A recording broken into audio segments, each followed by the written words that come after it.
Baik, kita mula. Hari ini 1168. Tajuk dia Babun Nafakoti. Babun Nafakoti. Bab nafkah. Baik, sebelum itu catatkan pengertiannya dulu. Nafkah, ya. Pengertian nafkah ialah belanja atau biaya kehidupan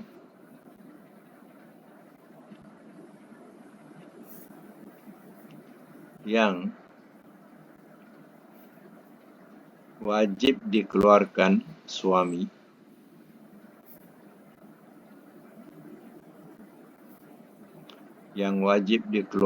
suami atau ayah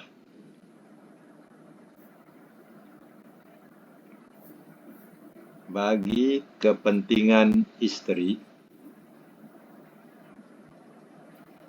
dan anak-anaknya,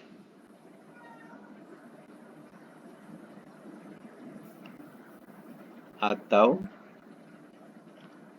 seorang lain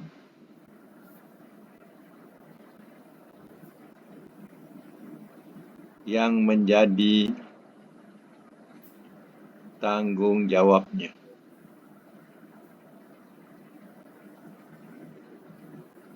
Kalau sampai situ, ya. Kalau ayah, ya, ataupun suami, ya, itu, ya, adalah tepat atau hak. Tapi ada juga kadang yang lain yang bertanggung jawab di bawah tanggungannya, ya, itu juga, ya, dia diwajibkan, ya, mengeluarkan belanja, ya, untuk tanggungannya. Jadi bab ini bab nafakot ataupun bab nafkah. Itu pengertiannya. Sekarang ini kita baca terus 1168. Terus baca ke mana? Okay. Bismillahirrahmanirrahim. Dari Aisyah, ia berkata, Hindun bin Utbah, seorang isteri Abu Sufyan, telah datang berjumpa Rasulullah SAW, lalu berkata, Ya Rasulullah, sungguhnya Abu Sufyan adalah seorang yang bakil. Dia tidak memberi kepada saya nafkah yang mencukupi saya dan mencukupi saya, kecuali apa-apa yang saya ambil dari hartanya dengan tidak diketahui olehnya. Adakah dosa atas saya ditentang itu?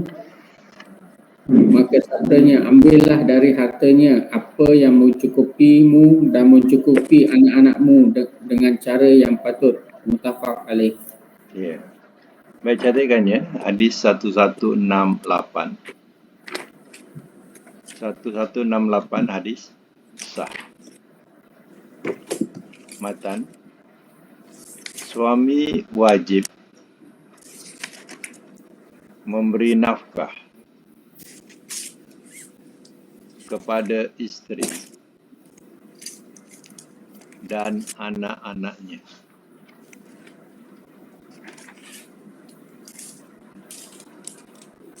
Hukum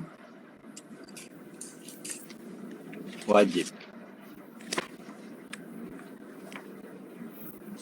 Baik. Dalam cerita hadis ini, dia kata, ya, siapa kata? Hindun. Ya, dia isteri Abu Sufyan. Tapi diceritakan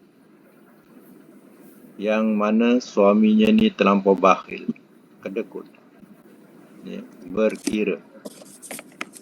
Jadi, ya, sehingga sukar untuk dirinya dan anak-anaknya mendapat kecukupan nafkah. Jadi dia mengadu kepada Rasul, boleh tak kalau, ya, kami ambil hartanya tanpa pengetahuan dia untuk keperluan nafkah. Jadi Rasul mengatakan silakan, boleh. Artinya isteri boleh mencuri. Bahasa dia mencuri lah tanpa pengetahuan suami, ya, untuk keperluan belanja. Kalau tidak mencukupi atau bersifat suami ini seperti dalam hadis ini, ia begitu bakhil. Ini mana diperbolehkan dan tidak berdosa. Ya. Kalau si isteri itu mencuri-curi duit dalam saku ke contohnya, ya, untuk keperluan belanja diri dan anak-anaknya. Ya, sebab apa dalam cerita ni suami ini memang bakhil ataupun kedekut. Jadi hal ini adalah sebagai satu pelajaran.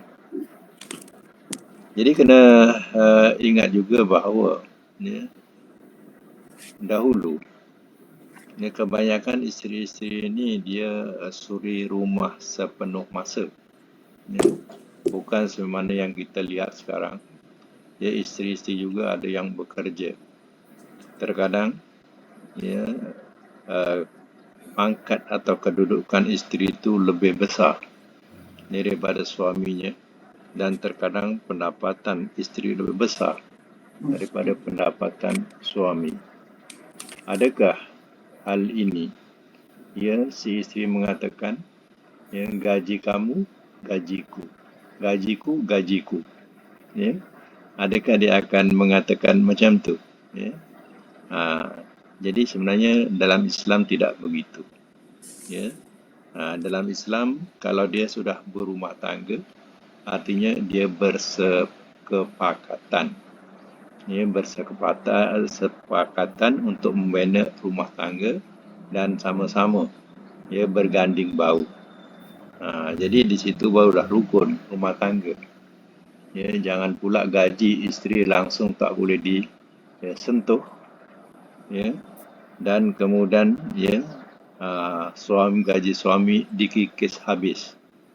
Jadi hal macam ini tidak ada kesepakatan dalam rumah tangga. Jadi kena bertimbang rasa. Itu sebab kalau dulu memang isteri bergantung penuh kepada suami, sebab kebanyakan dulu isteri adalah suri rumah tangga sepenuhnya. Jadi dia hanya mengharapkan nafkah daripada suami, bergantung penuh kepada suami. Itu ceritanya. Jadi 1169 teruskan. Dari Tariq Al-Muharabi, dia berkata, kami sampai ke Madinah.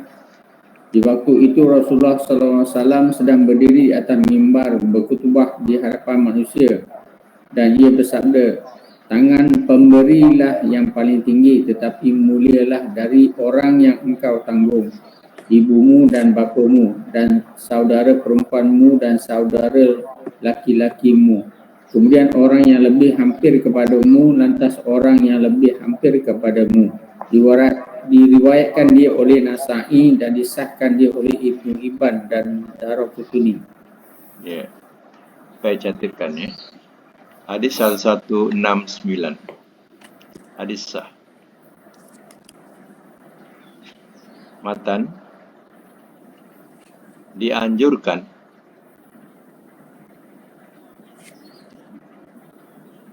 orang yang ada kemampuan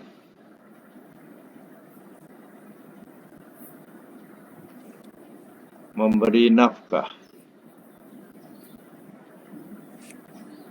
kepada orang-orang yang ditanggungnya menurut tertibnya, hukum sebagai satu ketentuan.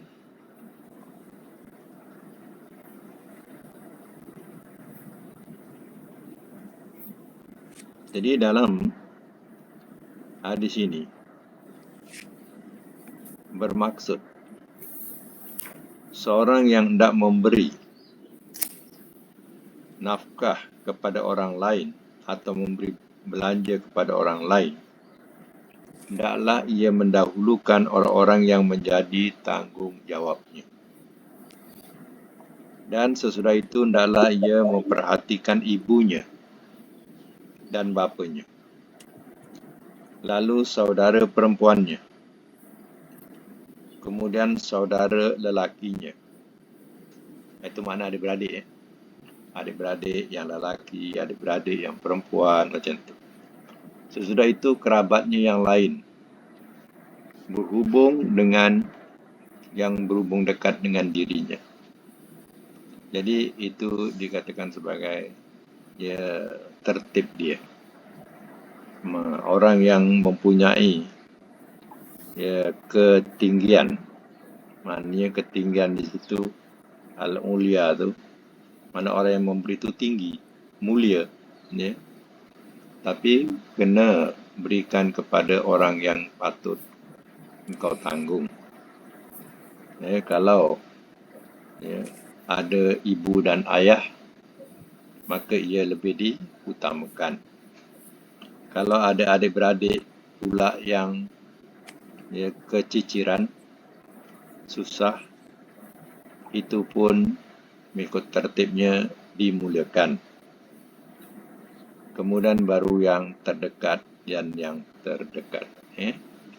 Macam itulah tertibnya dalam dia memberi nafkah.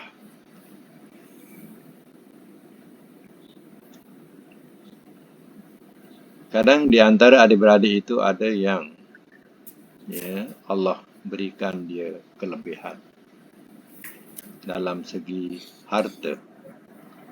Jadi pada masa itu ada tanggungan-tanggungan dia di bawahnya. Ataupun adik-beradiknya ada yang masih bersekolah. Hal itu, dia itu adalah tanggungan dia.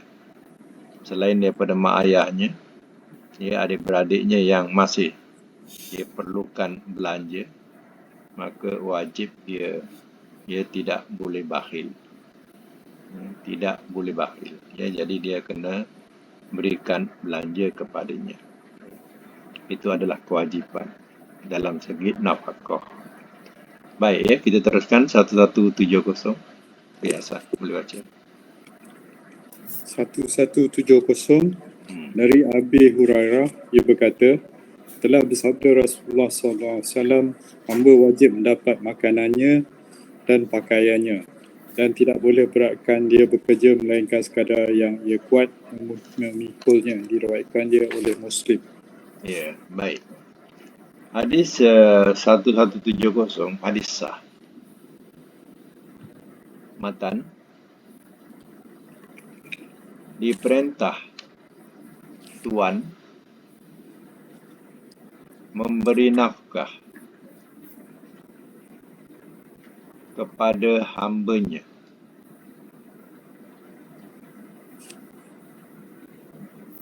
hukum wajib.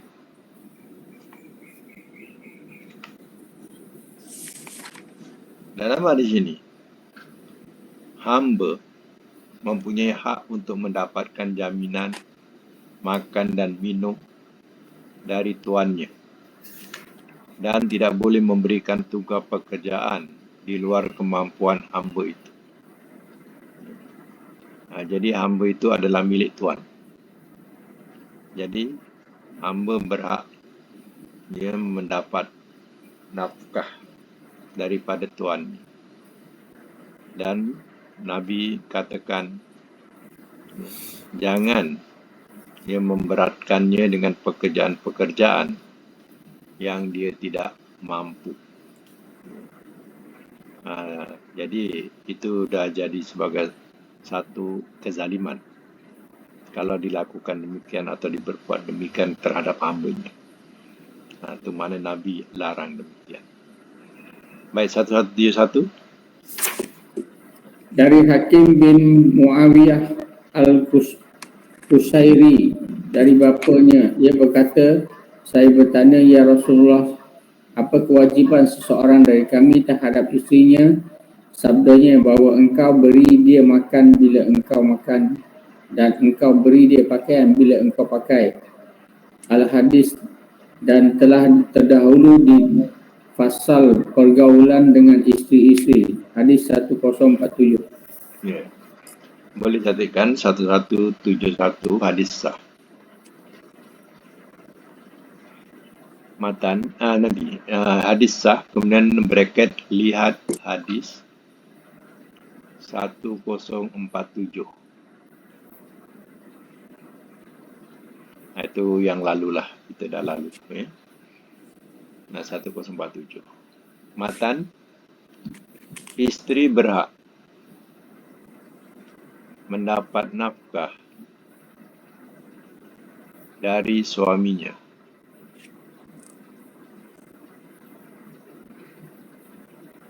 hukum sebagai satu ketentuan.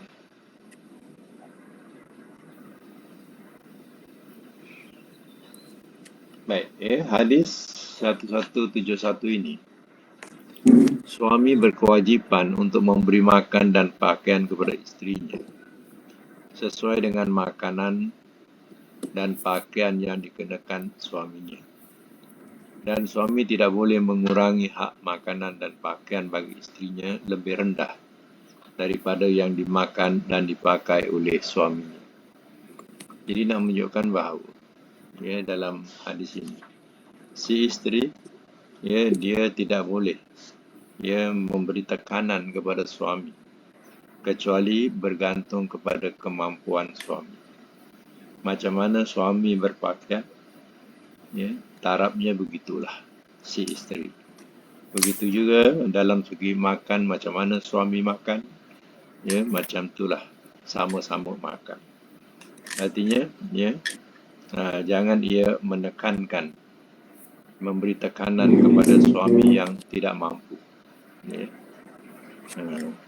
Suami tidak mampu nak memberikan gelang lipan contohnya. Sekarang sebut gelang lipan. Jadi dia dipaksa suami suruh belikan gelang lipan macam sipulan tu. Sedangkan suaminya tidak mampu. Itu tidak boleh. Sampai menekan suami demikian. Jadi bergantung kepada kemampuan suaminya. Suami makan, makanlah. Suami pakaian, pakaianlah. Macam tu lah. Barulah rukun rumah tangga. Lagi? 1172 dari Jabir dari Nabi SAW di hadis haji yang panjang, ia bersabda tentang sebutan isteri-isteri. Wajib atas kamu memberi kepada mereka nafkah mereka dan pakaian mereka dengan cara yang pantas, dikeluarkan dia oleh Muslim. 1172 catatkan hadis sah. Matan menerangkan bahawa belanja yang wajib diberikan kepada isteri adalah yang pantas atau sepatutnya. Hukum sebagai satu ketentuan.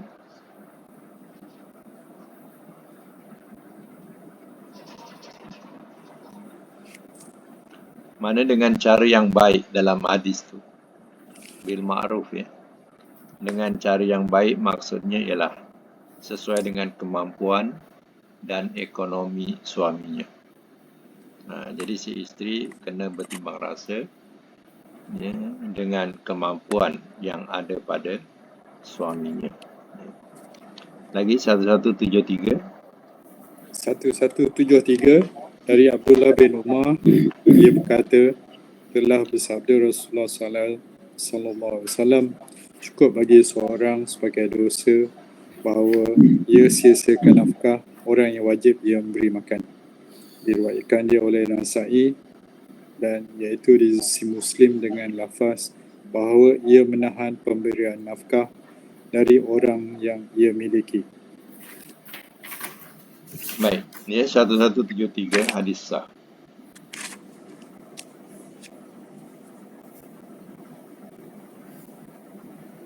Matan, suami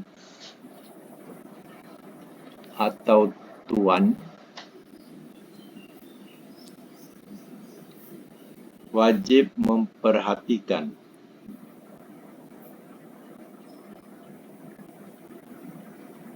orang yang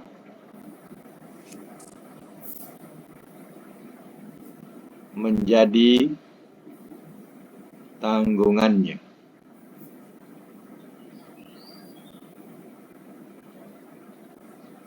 Hukum sebagai satu ketentuan.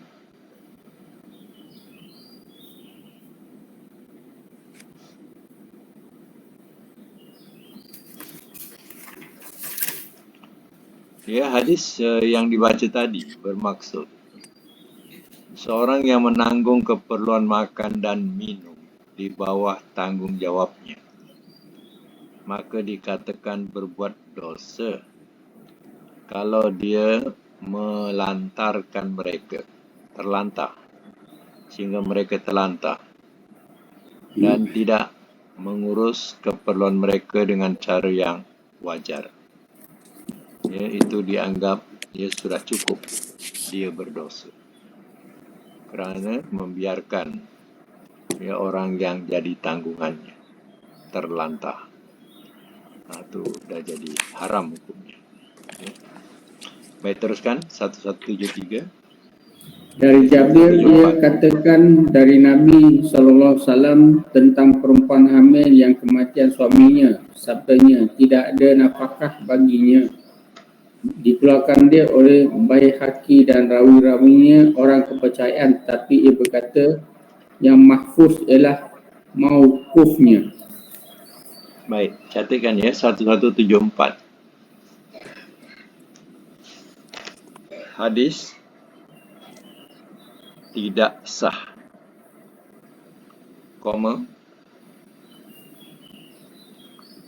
kerana bertentangan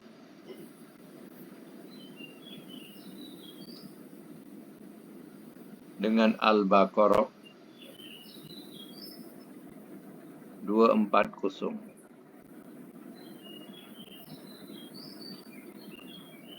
Matan, perempuan yang hamil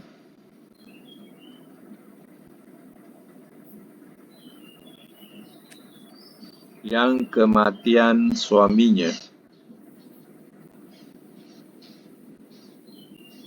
tidak wajib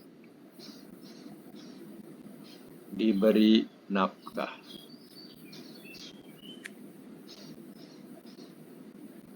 Ini mana kandungan hadis. Matan tu kandungan hadis. Ceritanya macam tu lah. Ya, ceritanya perempuan yang hamil yang mati suaminya tidak dapat nafkah. Ya, kita tidak boleh pandang dia punya matan. Kita pandang kepada hadis, darjatnya apa. Darjatnya tidak sah. Kemudian hukumnya macam mana? Kita pegang pada hukum pula. Hukum sebab wajib diberi nafkah. Ya. Jadi catatkan hukum sebab wajib diberi nafkah. Mana perempuan yang hamil yang kematian suami, dia wajib ya, mendapat nafkah daripada harta warisan ya, suaminya. Ya, bukan langsung tak ada. Ya. Jadi ya, itu dikatakan kita bergantung kepada, bukan bergantung pada matan. Matan tu isi hadis, tapi bergantung kepada apa darjat hadis tu. Ya. Jadi darjat hadis tu tidak sah. Kemudian bergantung kepada apa hukum, apa hukumnya. Macam tu. Ya. Baik. Jadi wanita yang hamil yang kematian suaminya, dia tetap akan mendapat bahagian warisan dari harta suaminya yang meninggal itu. Ya. Bukan langsung tak dapat. Itu dah jahiliyah namanya. Zaman jahiliyah memang macam itulah. Tak ada dapat apa-apa daripada peninggalan suami. 1175. Silakan. 1175 dan telah sah hadis mentiadakan nafkah di hadis Fatimah binti Qais sebagaimana telah terdahulu diriwayatkan dia oleh Muslim. 1175 catatkan hadis sah. Lihat hadis 1173.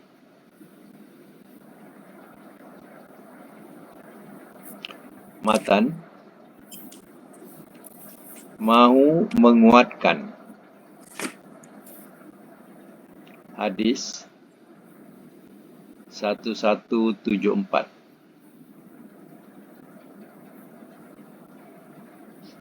Hukum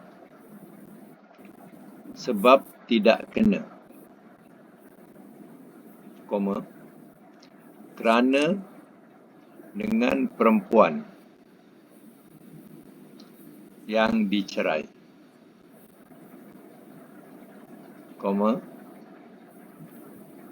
sedang hadis 1174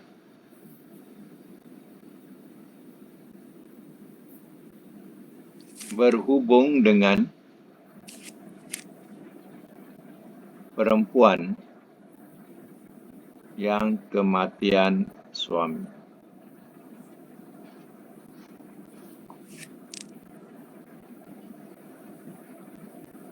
Nah, jadi hadis ini tidak kena.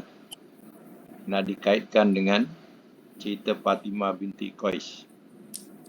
Ya, sedangkan hadis 1174 yang baru kita baca tadi, ya, hadis itu menerangkan tentang kematian suami. Sedangkan Fatimah binti Qais ini ceritanya tentang cerai hidup, bukan cerai mati. Ya. Nah, itu bezanya. Lagi 1176. Dari Abi Hurairah, ia berkata, telah bersabda Rasulullah SAW, tangan yang di atas lebih baik daripada tangan yang di bawah. Tapi hendaklah seseorang dari kamu mulai pendermaannya kepada orang yang ia tanggung nafkahnya. Kerana isterinya berkata, beri makanku atau cerai akan daku. Riwayatkan dia oleh Daraqutni dan sanadnya hasan. Okey, catatkan 1176 hadis sah. Matan, isteri berhak minta belanja dari suaminya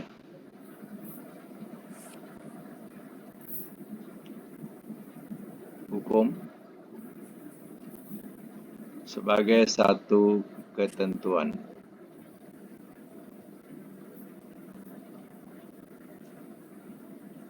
Dalam hadis ini selalu orang baca atau gunakan dalam ceramah-ceramah yang mereka sebutkan hadis yang mulia ini. Ya. Hadisnya ialah al-yadul ulya khairun minal yadis sufla. Sampai situ. Ya. Al-yadul ulya khairun minal yadis sufla. Al-yadu itu mana tangan, al-ulya di atas, khairun lebih baik, min daripada al-yadi tangan, as-sufla sebelah bawah. Ya. Itu digariskan itu. Ya. Al-yadul ulya khairun minal yadis sufla. Maknanya tangan yang di atas itu lebih baik daripada tangan yang di bawah. Maksudnya, yang di atas tu memberi, yang di bawah tu menerima. Jadi yang memberi itu lebih baik daripada yang menerima. Itu maksud hadis ini. Al-yadul ulya khairum minal yadis sufla. Macam tu.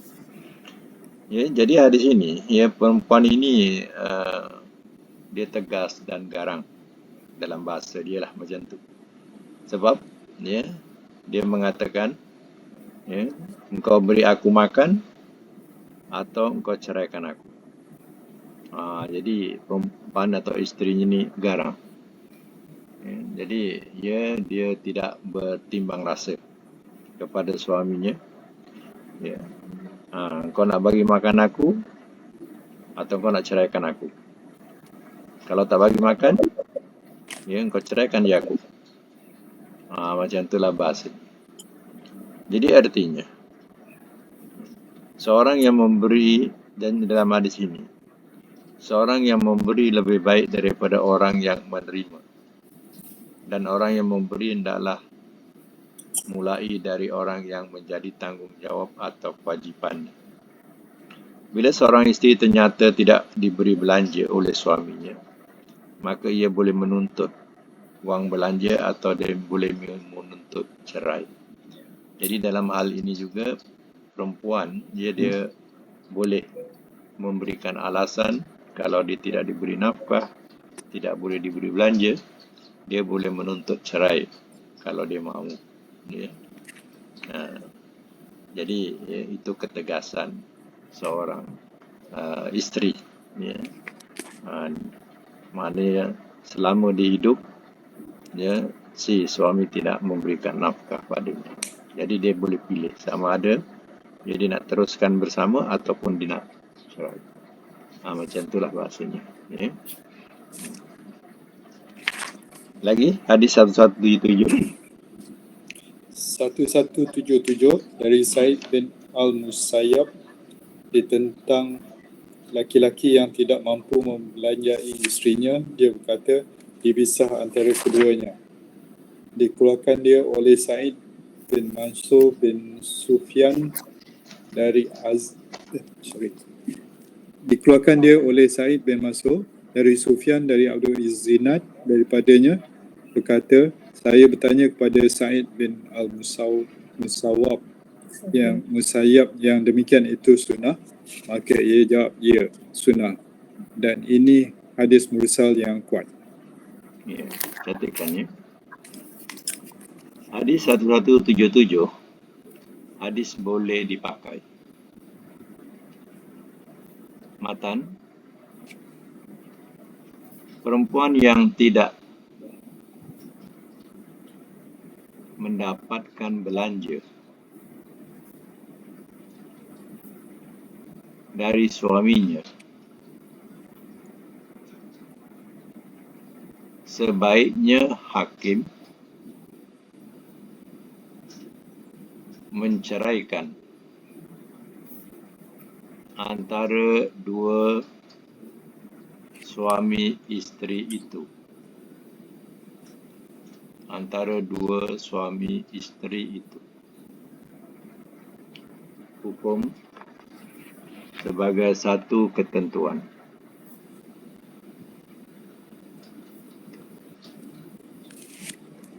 Di situlah maknanya ada kes-kes yang berkaitan suaminya kes dada masuk, ya, penjara, dia bertahun-tahun, ya, atau masuk pemulihan, dia bertahun-tahun juga. Jadi si isteri ini dia tidak mendapat nafkah daripada suaminya langsung. Jadi ya, dia bagi si isteri ini dia boleh mengadu hal itu, dan biasanya kalau kes-kes yang saya katakan ini, pihak hakim mudah untuk memberikan cerai, ya. Mana memberikan tiket untuk bercerai, ya. Maknanya hakim juga berkewajipan, ya, untuk menceraikan kedua isteri itu, ya, kedua suami isteri itu. Sebab apa? Ya, sebab nafkah. Tidak ada kesalahan dalam hal itu, ya. Itu ceritanya berkaitan dengan apa? nafkah tadi. Ya. Jadi hakim tidak ada salah untuk menceraikan kedua suami isteri itu. Lagi hadis 1177A, dan dari Umar ia menulis surat kepada ketua-ketua tentera tentang orang-orang yang tinggalkan isteri-isterinya supaya mereka paksa mereka itu memberi nafkah atau menceraikannya. Jika mereka ceraikan, hendaklah mereka kirim nafkah yang telah belum kirim. Dikeluarkan dia oleh Syafi'i, kemudian oleh Baihaqi dan dengan isnad yang hasan. Catatkan ya, hadis 117A, hadis sah. Matan, pemerintah boleh menyuruh suami yang tidak memberi belanja kepada isterinya supaya mereka mencerai isterinya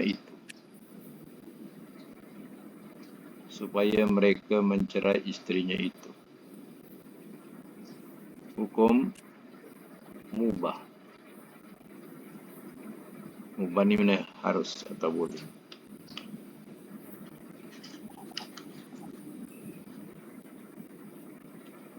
Jadi cerita ini ataupun hadis ini, ia adalah berkaitan dengan tentera. Ya.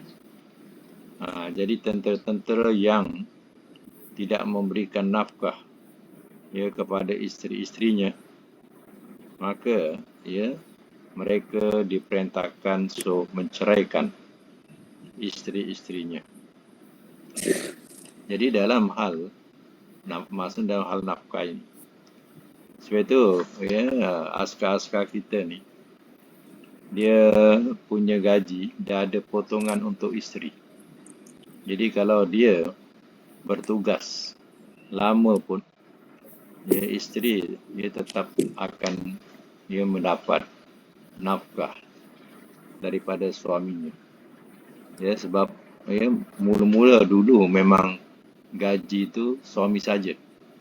Tapi kebanyakannya kadang mengabaikan tanggungjawab kepada isteri-isteri mereka. Apalagi kalau dia bertugas lama, maka si isteri tidak mendapat nafkah. Jadi sekarang ni askar-askar kita dah ada siap potongan untuk pasangan mereka. Jadi artinya kalau dia bertugas lama pun tak ada masalah, isteri di rumah. Dia sudah ada belanja. Itu sekarang lah, ada baiknya hal-hal yang demikian itu, supaya kekal rumah tangga mereka. Baik, teruskan. 1178. 1178 dari Abu Hurairah, ia berkata, telah datang seorang lelaki kepada Nabi SAW lalu berkata, Ya Rasulullah, ada pada saya 1 dinar. Sabdanya, belanjakanlah dia pada dirimu. Dia berkata, ada pada saya 1 dinar lagi. Sabdanya, belanjakanlah dia kepada anakmu. Dia berkata, ada pada saya 1 dinar. Sabdanya, belanjakanlah dia buat isterimu. Dia berkata, ada pada saya 1 lagi. Sabdanya, belanjalah dia buat pelayanmu. Dia berkata, ada pada saya 1 lagi. Sabdanya, engkau lebih tahu. Dikeluarkan dia oleh Syafi'i dan Abu Daud, dan lafaz itu baginya. Baik, 1178. Hadis sah. Matan, menerangkan tertibnya orang yang wajib diberi nafkah.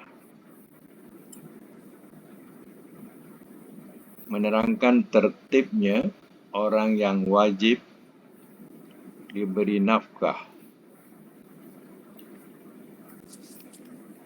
oleh orang yang bertanggung jawab.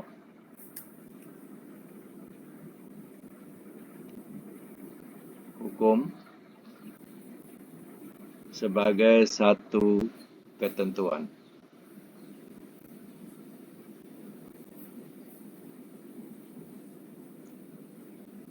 Kalau kita tengok balik kepada hadis ni, ya, macam bahasa tu main-mainnya.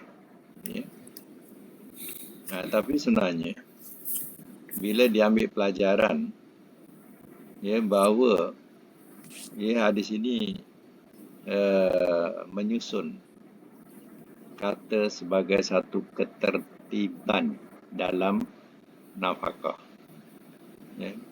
Cuba kita perhatikan orang ni, lelaki ni, dia kata, wahai Rasul, kalau aku ada 1 dinar, untuk siapa saya belanjakan? 1 dinar untuk dirimu lah, untuk siapa lagi? Macam itulah bahasanya. Kalau saya ada lagi 1 dinar, ya, tentulah bagi pada anakmu. Ya. Kalau saya ada 1 dinar lagi, ya, kepada isterimu. Ya. Kalau aku ada 1 dinar lagi, ya, nafkahkanlah kepada khadammu, mana pelayanmu. Ya. Khadam disebut khadam. Ya. Kepada khadammu. Maknanya kalau ada khadam, hamba, maknanya kepadanya lah. Lagi, kalau aku ada 1 dinar lagi, ya Rasul, pandai-pandai kau lah. Bahasa kita macam itulah, pandai-pandai kau lah. Ya. Jadi nak menunjukkan bahawa ini hanya bahasa ketertiban, mana tertibnya Rasul ajarkan kepada lelaki ini. Ya. Kalau sikit untuk dirimu, kalau ada lagi untuk anakmu, kalau ada lagi untuk isterimu, kalau ada lagi untuk, ya, pelayan-pelayanmu atau pekerja-pekerjamu. Ya, kalau ada lagi, pandai-pandai kau lah. Jawabnya macam itulah. Ya. Itu namanya ketertiban. Ya. Lagi 1179 dari Bas bin Hakim, dari bapanya, dari datuknya, ia berkata, saya bertanya Rasulullah, kepada siapa saya mesti berbuat kebaikan? Sabdanya, ibumu. Saya bertanya, kemudian siapa? Sabdanya, ibumu. Saya bertanya, kemudian siapa? Sabdanya, ibumu. Saya bertanya, kemudian siapa? Sabdanya, bapa kamu. Kemudian yang hampir, lantas yang lebih hampir. Dikeluarkan dia oleh Abu Daud dan Tirmizi, dan ia hasankan dia. Ya. Baik, catatkan hadis 1179, hadis sah. Matan menerangkan siapa lebih dulu yang wajib ditaati.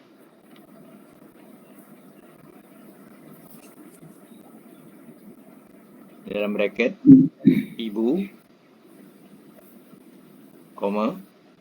ayah,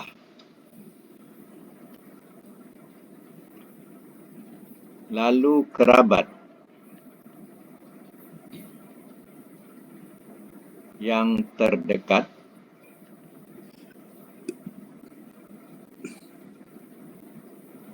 dan lain-lain.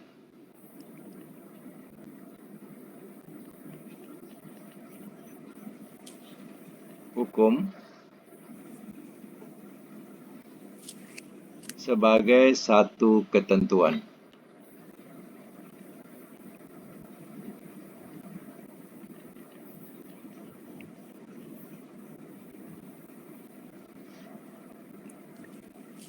Dalam hal ketertiban, di sini, ya, dalam hal ketertiban taat, ya, pertama ialah dimulakan dengan ibu. Ya. Jadi ketertiban untuk berbuat baik, pertama ialah kepada ibu. Sebab dalam hadis ini mengulang 3 kali. Man abarru. Ya, siapa yakah ya Rasul yang aku perlu berbuat baik? Nabi kata ummaka, ibumu. Kemudian Rasul, ummaka, ibu engkau.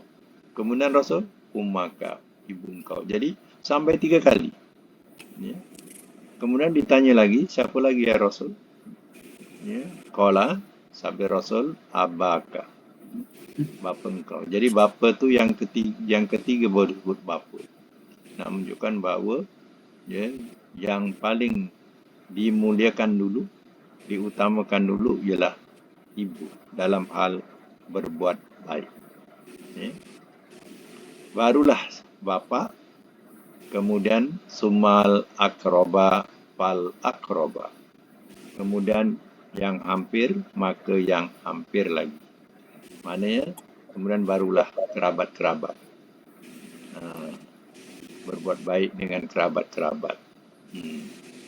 Jadi jangan kita kerabat, kita baik, tapi dengan mak bapak kita musuhi. Ya? Itu tidak kena dalam hal bir atau kebajikan.